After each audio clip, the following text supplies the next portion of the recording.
All right, welcome everyone. We have a special guest here. This is Matthew Gaul. He is a graduate of both Bishop's High School and University of Guyana. He is currently a tax auditor at Guyana Revenue Authority, as well as the founder of EconoME Business Conference and Mixer. He's also a digital content creator of Common Sense, which is a podcast that's dedicated to helping young people achieve financial freedom and make wiser financial decisions. So it can be viewed on all social media platforms and will allow him to introduce himself. All right, Matthew, please introduce yourself to the audience. Hi, good afternoon, everyone.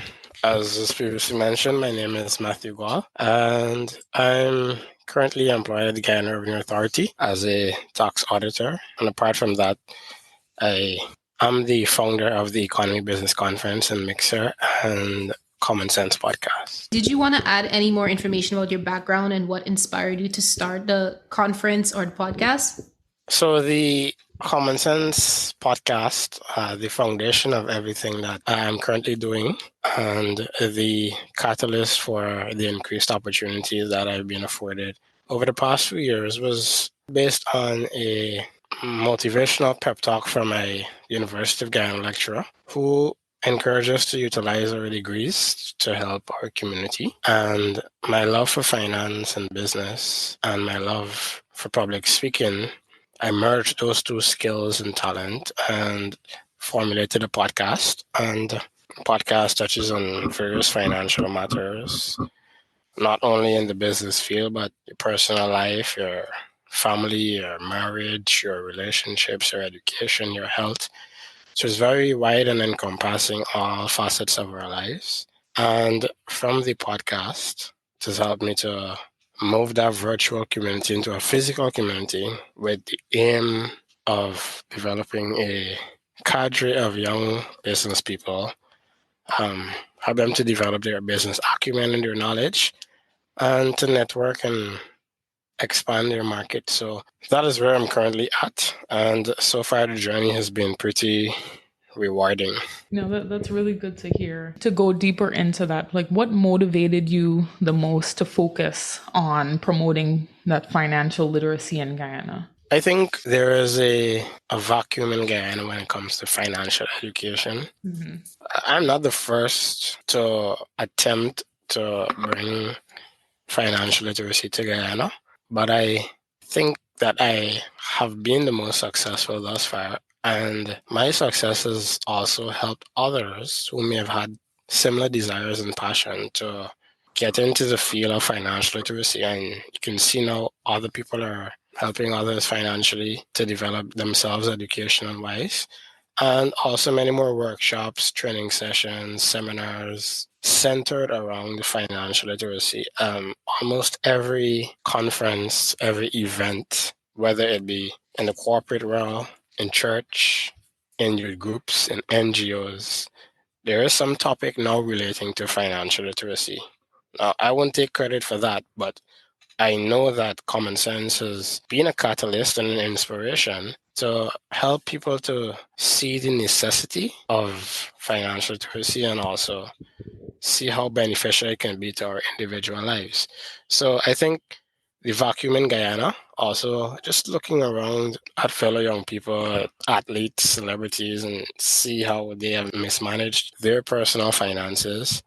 And we just want to help people to do better, because at the end of the day, lots of mental illnesses, depression, divorce, like just feelings of being unworthy and unaccomplished tend to tie into your financial position. Right. Mm-hmm. And so you mentioned athletes and people who may have larger sums of money to manage, that they have maybe previously mismanaged it, whether it's to their own fault or circumstances that may have required a larger amount of their money to be spent. What do you think are the first couple things that you learned about managing money, and how does that compare to maybe friends and other people that you've met in Guyana? I think, fortunately, in 2020, during the pandemic, I came across a book called The Richest Man in Babylon, which totally transformed the way that I view finances and money.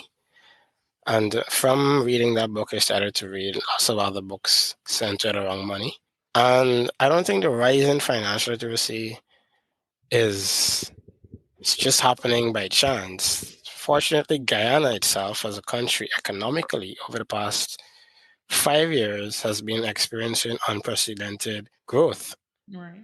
So I think those two things, the pandemic as well had an influence because the pandemic birthed lots of young businesses and young entrepreneurs because many of them lost their jobs and they were forced to find alternative means of income generation.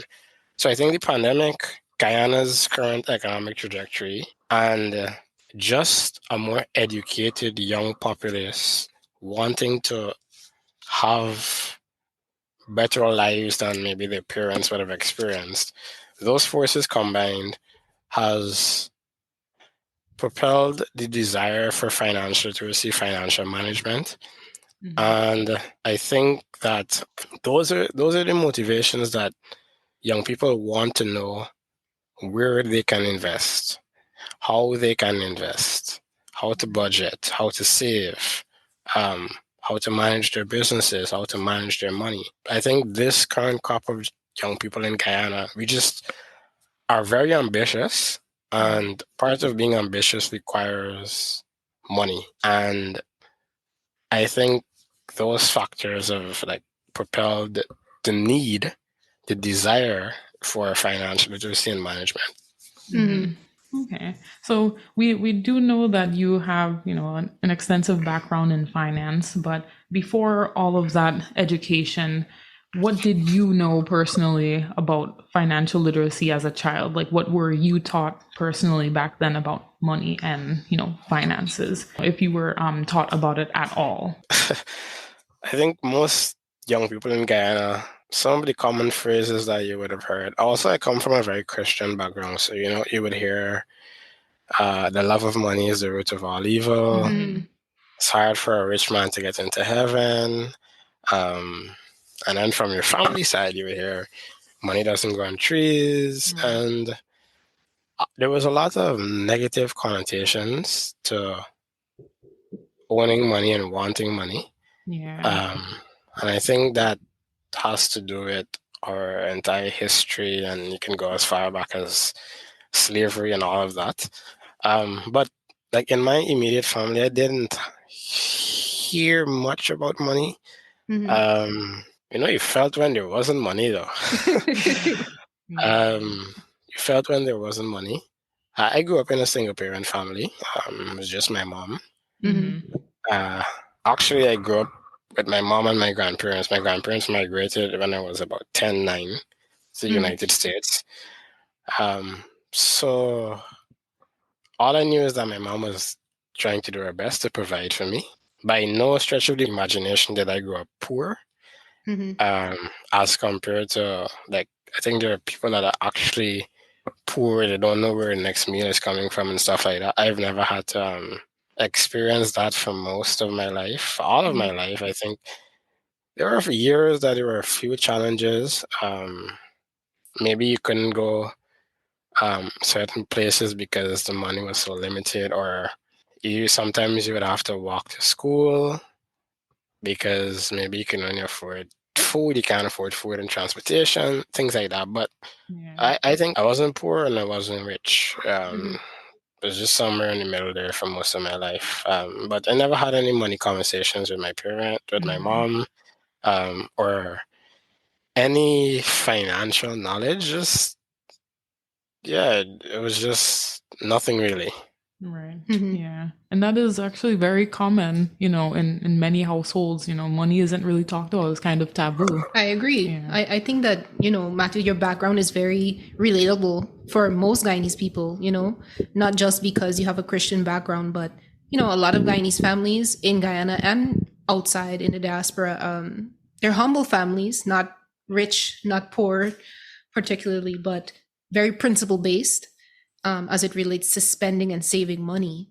So I'm curious to know, how have you in your work tailored your approach to break kind of that taboo that is within all of us Guyanese people? I think the main thing is the fact that the conversation has been started.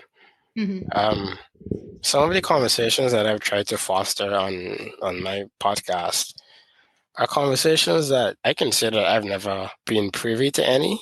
You don't really hear people talking about things like that. And I think that conversation now has catapulted more discussions and more conversations. I think firstly you have to unlearn the negative things that you would have learned about money. Right.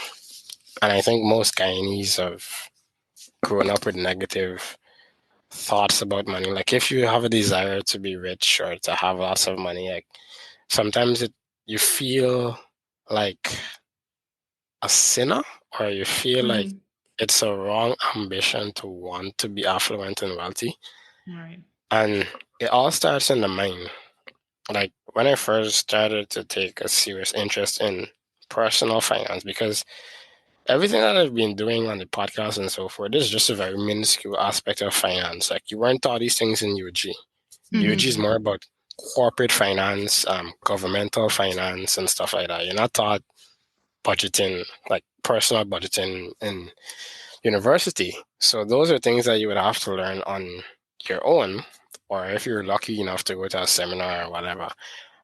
But you have to unlearn the negative things first before you can learn what is right. And I think common sense and all of the other things that have been going on in the country lately as it relates to personal finance have started that conversation, and people have started to unlearn. I just look at social media now, and 5 years ago, when you scroll on Facebook or Instagram or whichever social media platforms, you just used to see stuff about either politics or relationship or drama. Yeah. Now I see lots of young people engaging in business conversations, sharing insights into insurance, into investing, stocks. Like there's a complete transformation and shift in the mentality and the mindset of young people now towards finance. And I think that just bodes well for our country and our individual lives in the future. Totally agree. Yeah, that is true.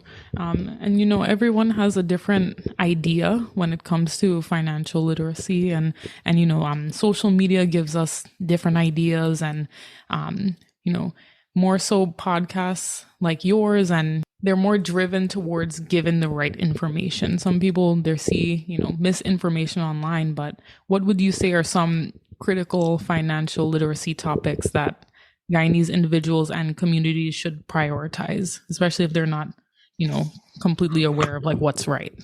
I think currently, the most pivotal thing or the most pivotal concept that I think is necessary right now is investment. Right. I always tell people that if you're earning $100,000 per month, you can only save $100,000. Right? There's a limit. But if you're earning 100,000 and you invest 50,000 from that 100, there's a possibility that you can make nothing. You can make 500,000, you can make 5 million, you can make 50 million. You never know, depending on the viability and the sustainability of the investment. But there are higher chances of you earning more investing 50,000 from your salary into a revenue generating activity than just having it in your bank account, right? For me, it's a worthwhile risk. Having money in your bank account depreciates the value over time and reduces the purchasing power. And in Guyana, where the interest rate is almost next to nothing, you might as well just take your money out and put it into an investment vehicle that can generate more than the 0.02 or 0.03% interest rate that you're getting. However, of course, you have to be knowledgeable. You have to know what you are getting yourself into, right? Before you take out your money and go say you're investing, you just can't invest for investing's sake. You must do your research. read a bit about business and finance and educate yourself so that whatever it is that you're getting into, you're knowledgeable about, and it actually has the opportunity to be profitable, the prospects to be profitable. Like I see a lot of young people, and for those watching and listening, be very careful of being pressured into becoming an entrepreneur because it seems glamorous, but the fine prints are always more important than the things that are in the bold, right? That's true. There are many entrepreneurs that are struggling. There are many entrepreneurs that it may appear that they may be making a lot of money because, again, if you don't have a finance or business background, you may not know the difference between sales and profits. Right. You might be getting thousands of sales every day. Like, let's say you have a boutique and your clothes are being sold out on a weekly basis. But so the public is seeing that they think, hey, he's rich, he's making a lot of money every week, his clothes are sold out. But they don't know the expenses that were incurred in selling those clothes. Let's say you have sales of 10 million, but your expenses are 9.9 million. You just made 100,000, Right. right? But to the general public, hey, he made $10 million in sales. So entrepreneurship, I don't think it's for everybody, right? That's true. It's not. I don't like telling people that though because I don't want to be a dream buster.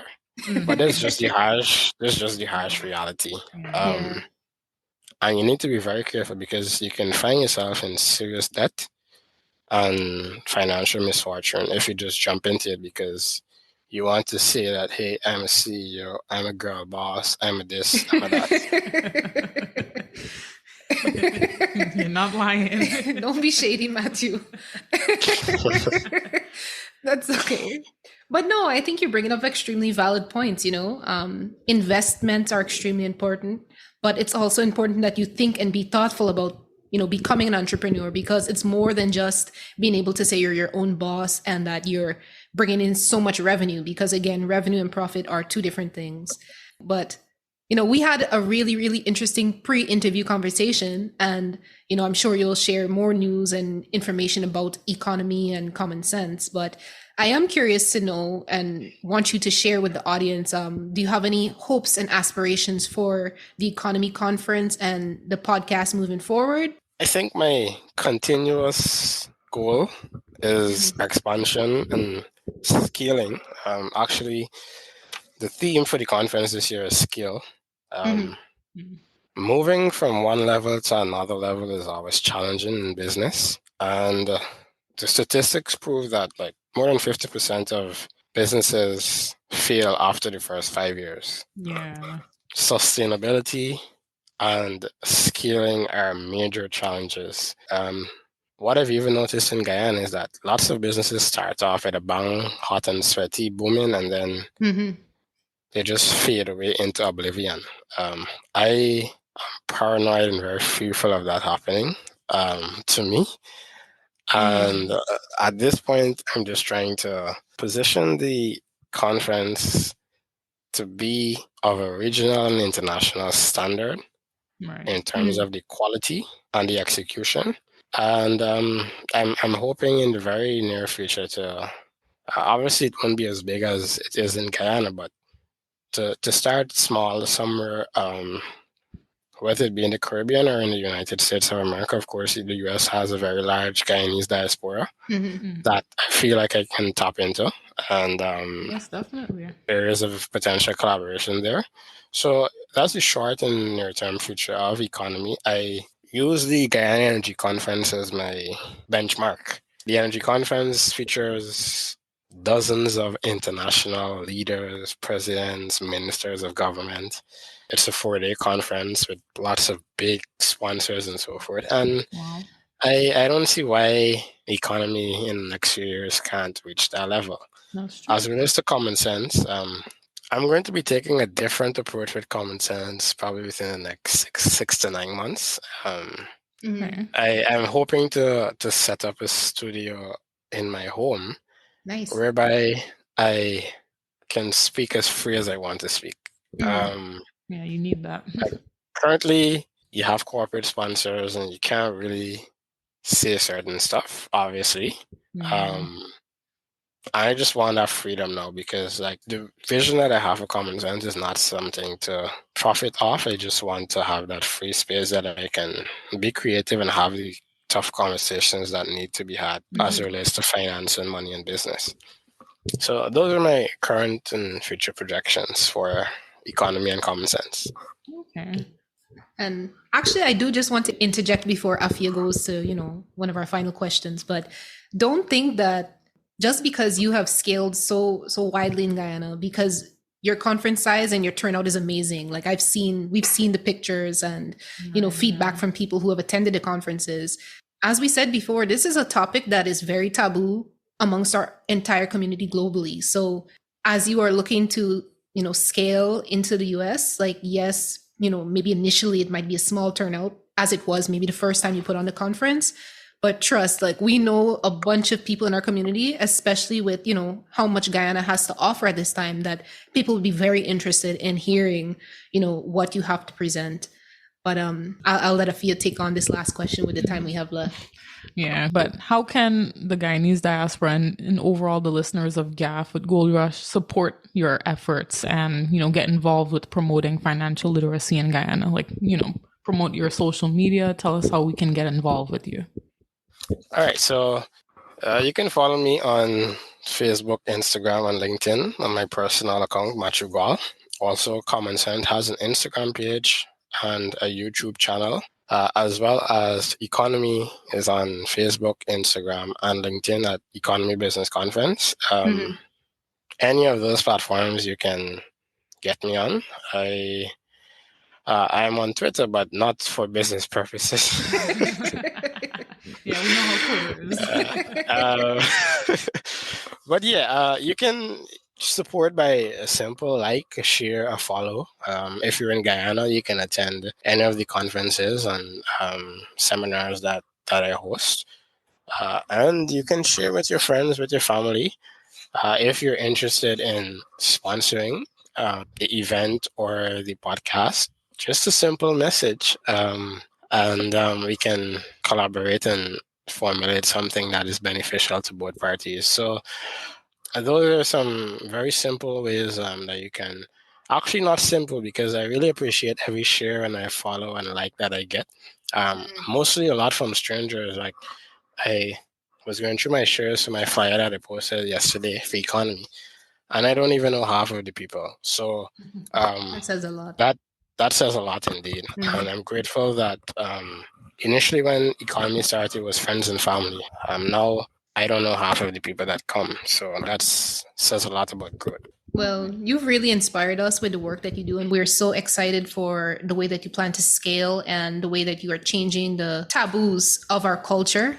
And we are sure that the work that you're doing and messages that you're sending on your platforms and through your conferences are going to spread well beyond people who attend the conferences in Guyana and beyond borders. So we really appreciate you taking out the time to talk with us and to talk with the rest of the Guyanese community. And to all of our listeners, for Matthew Gaul's information in terms of EconoME, that's EconoME as in me, and Common Sense is CENT $. Anything else you would like to add, Matthew? I just want to thank you guys for having me, and all the listeners to check out EconoME, check Common Sense as well. And in your own personal lives and day-to-day basis, try to use common sense. We usually end out our podcast with, we're going to gaff later.